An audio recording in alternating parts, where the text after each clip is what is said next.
दोस्तों once again welcome back to ST Study Treasure. जी हाँ दोस्तों, आज मैं आपको वन शॉट वीडियो करवाने वाली हूँ आर इन्वायरमेंट का। अगर आप इस चैप्टर को अच्छे से पढ़ लेते हो तो आपके 5 मार्क कंफर्म है।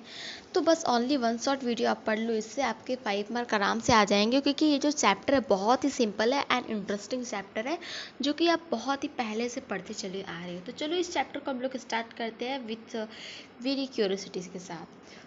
टॉपिक में हम लोग को यहाँ पे क्या क्या डिस्कस करना उसके बारे में पहले हम डिस्कस कर लेते हैं।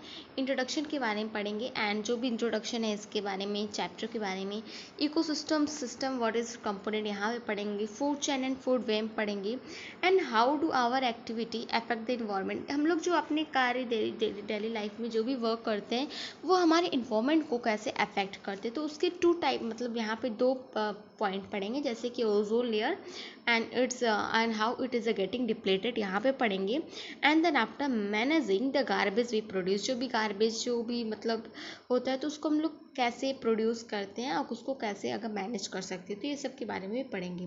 सो let's get started our chapter that are as you know the chapter name आज our environment. Okay, so our environment पढ़ने से पहले हमको इन्वायरमेंट का मतलब पता चलना चाहिए कि इन्वायरमेंट होता क्या है। उसको जानने के लिए चलिए इसका डेफिनेशन लेते हैं।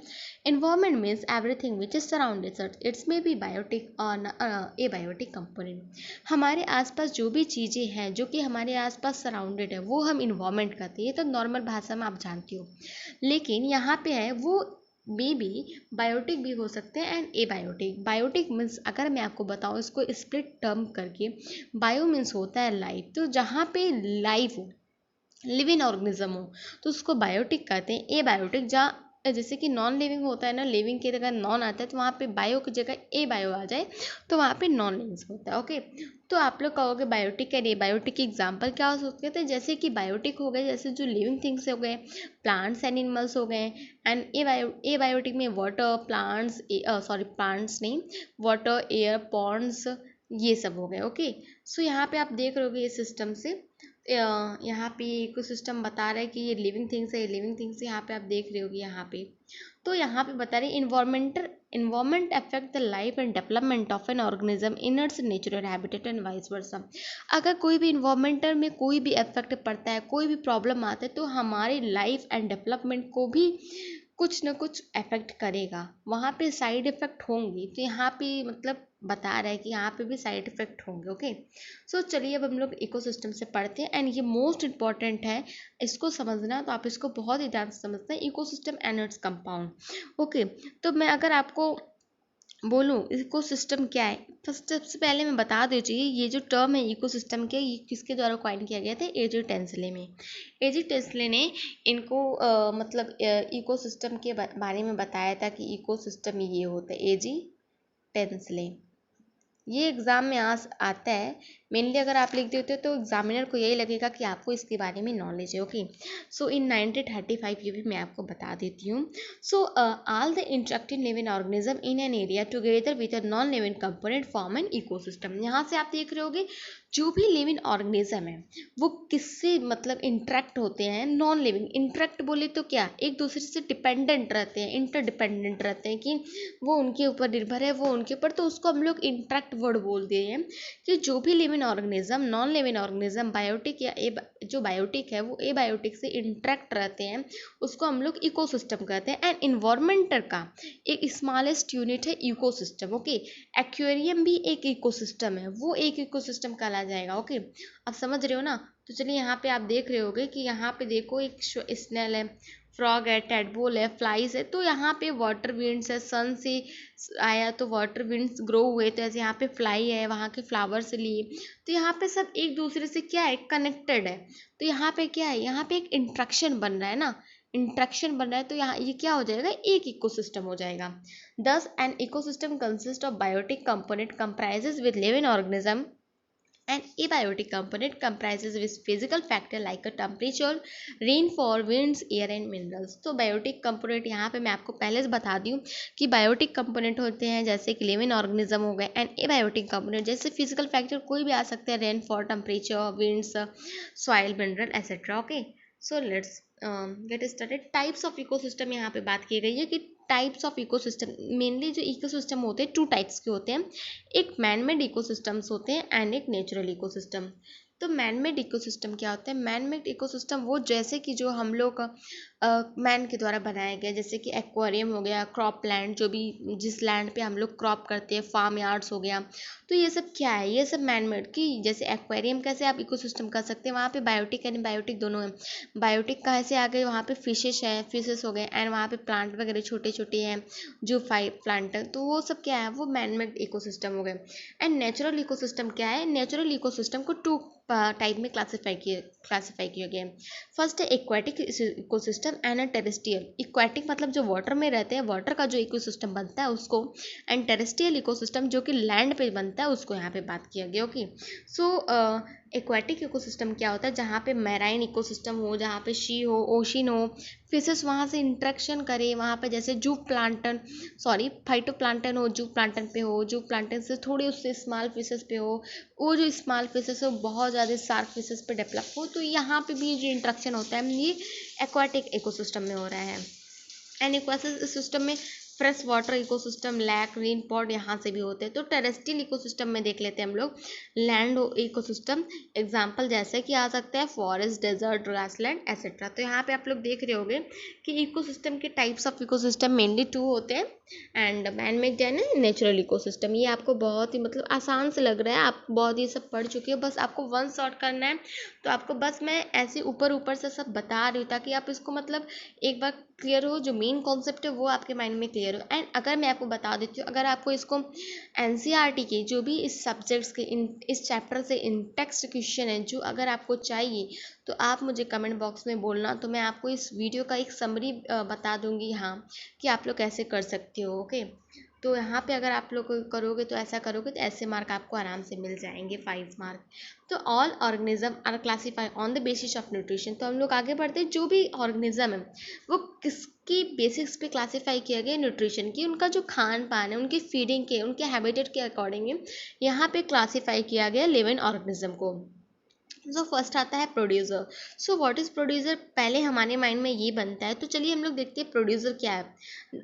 All green plant, blue green algae can produce their food, sugar and starch from inorganic substance using light energy photosynthesis. तो यहाँ पे प्रोड्यूसर बताया गया autotroph. As you know, plant जो होते हैं अपना भोजन खुद बनाते हैं, एंड जैसा कि हम लोग पता है जो भी ऑर्गेनिज्म अपना भोजन खुद बनाते हैं उसको हम लोग ऑटोट्रॉफ कहते हैं। तो autotroph is also called a producer. Okay, autotroph को हम लोग प्रोड्यूसर भी कहते हैं। जो भी ग्रीन प्लांट हो या फिर ब्लू ग्रीन एनर्जी जो अपना फूड फ्रॉम सिंथेसाइज करे, कहाँ से? Inorganic substance. इनऑर्गेनिक सब्सटेंस क्या हो गया? जैसे कि सनलाइट हो गया, ग्लूकोज हो गया, तो ये सबसे होता है। ओके, सो यहाँ पे अगर अपना वो फूड सिंथेसाइज कर रहा है इनऑर्गेनिक सब्सटेंस से, एंड ऑर्गेनिक सब्सटेंस फॉर्म कर रहा है, तो वो क्या हो जाएगा? वो प्रोड्यूसर हो जाएगा। तो चलिए हम लोग, एंड इसको ऑटोट्रॉफ के नेम से भी जाना जाता है, आप इसको जानते रहना। एंड हम लोग आते हैं कंज्यूमर। कंज्यूमर क्या होता है? कंज्यूमर की कैटेगरी में हम लोग आते हैं, प्रोड्यूसर की कैटेगरी में सारे प्लांट आते हैं, blue green algae. Consumer include organisms which depend on the producer either directly or indirectly for their substances. Consumer depend on other for food.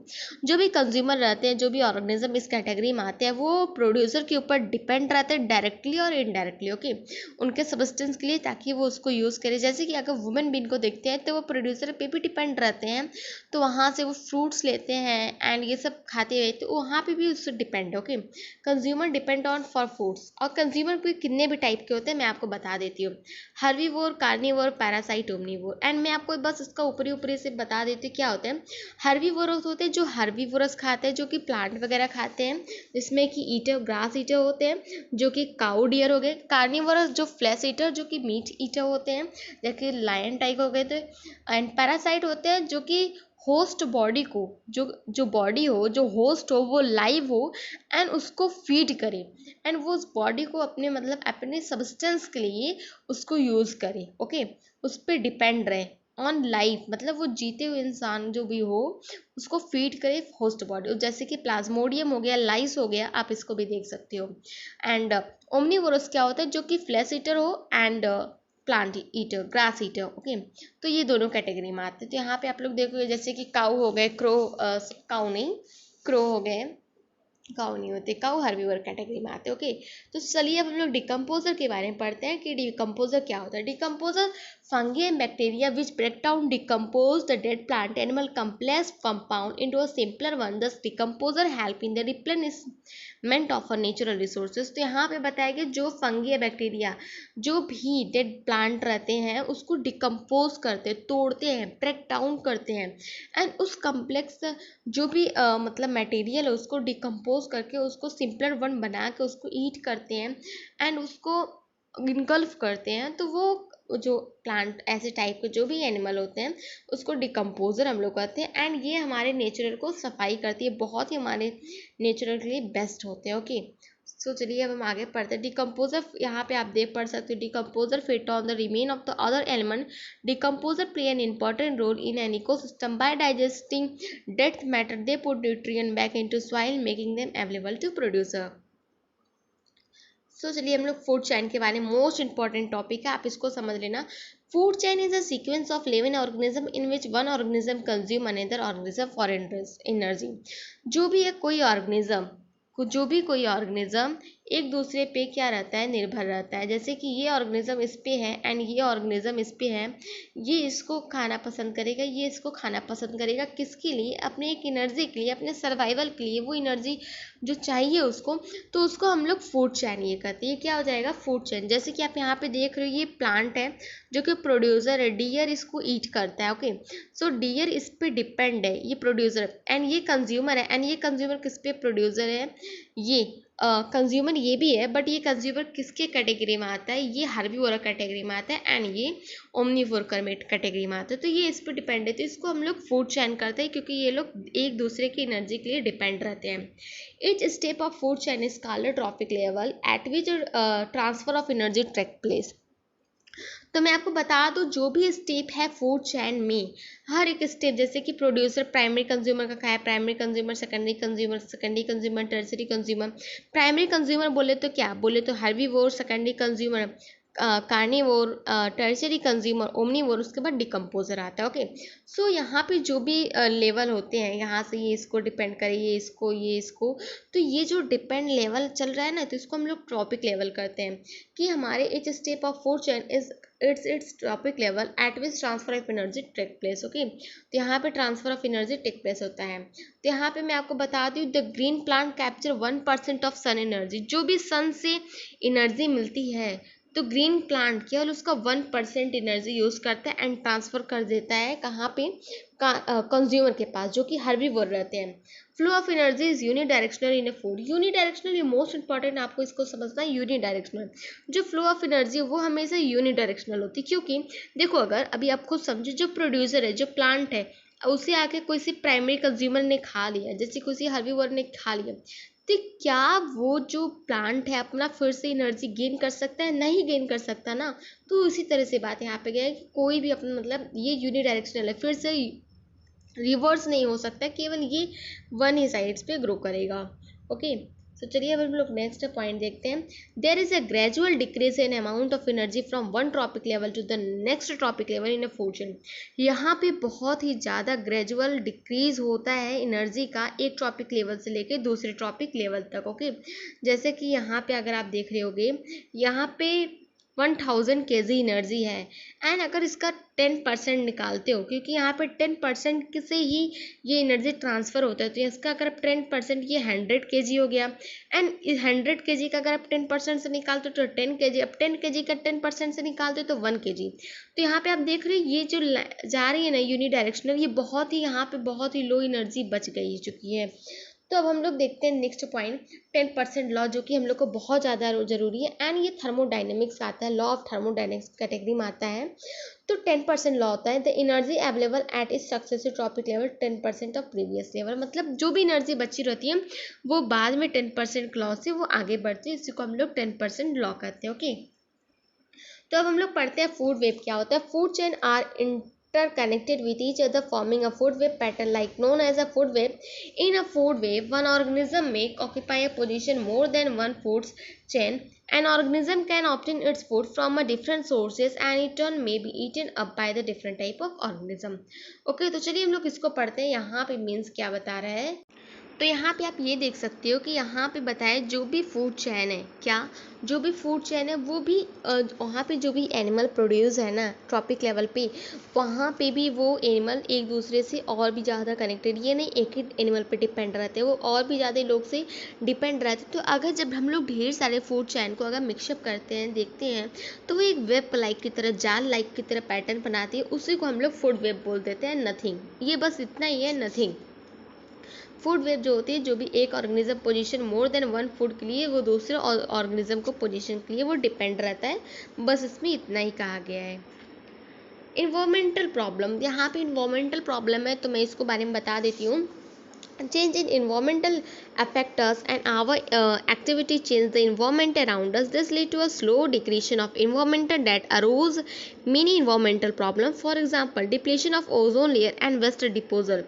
तो यहाँ पे हम लोग कहते हैं, यहाँ पे इन्वायरमेंटल प्रॉब्लम जो भी हमारे इन्वायरमेंटल में अफेक्ट हो रहा है ना, चेंजेस आ रहे हैं, एक्टिविटी जो भी हम लोग अपने day to day life activity में करते हैं, तो यहाँ पे इन्वायरमेंट में चेंजेस आ रहे हैं जो कि हमारे इन्वायरमेंट को क्या कर रहे हैं, अफेक्ट कर रहे हैं। This lead to slow degradation of environment that across many, और हम लोग को बहुत सारे इन्वायरमेंटल प्रॉब्लम फेस करनी पड़ रही है। उसमें से एक प्रॉब्लम है depletion of ozone layer and waste disposal, मतलब वेस्ट डिपोजल, ये नेक्स्ट टॉपिक है। तो अभी हम लोग डिप्लीशन ऑफ ओजोन लेयर के बारे में जानते हैं।